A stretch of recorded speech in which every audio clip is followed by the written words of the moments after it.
லட்சணங்கள் ஒன்று சேர்ந்து மனித உருவை எடுத்து வந்திருந்தது போன்ற உருவம். இப்படித்தான் ஒரு நங்கை தோன்ற வேண்டும் என்பதை குறிக்கும் பத்மினி வகை பெண்.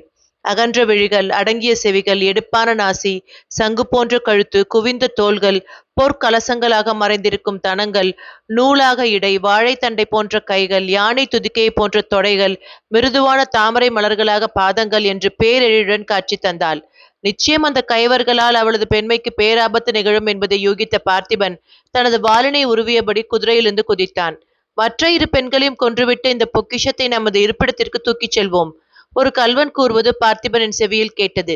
அவன் தனது நடையை துரிதப்படுத்துவதற்குள் அந்த சம்பவம் நிகழ்ந்தது. அந்த நங்கையின் கரத்தில் திடீரென்று ஒரு வாள் தோன்றியது. தன்னை பற்ற வந்த ஒரு கள்வனின் கையை மின்னல் வேகத்தில் வெட்ட அவனது கை துண்டித்து விழுந்தது. அந்த கள்வன் அதிர்ச்சியில் அலற, மற்ற நால்வரும் அந்த பெண்ணை தங்களது வாளால் தடுக்க முயல, அடுத்த கணம் தனி ஒருவலாக அந்த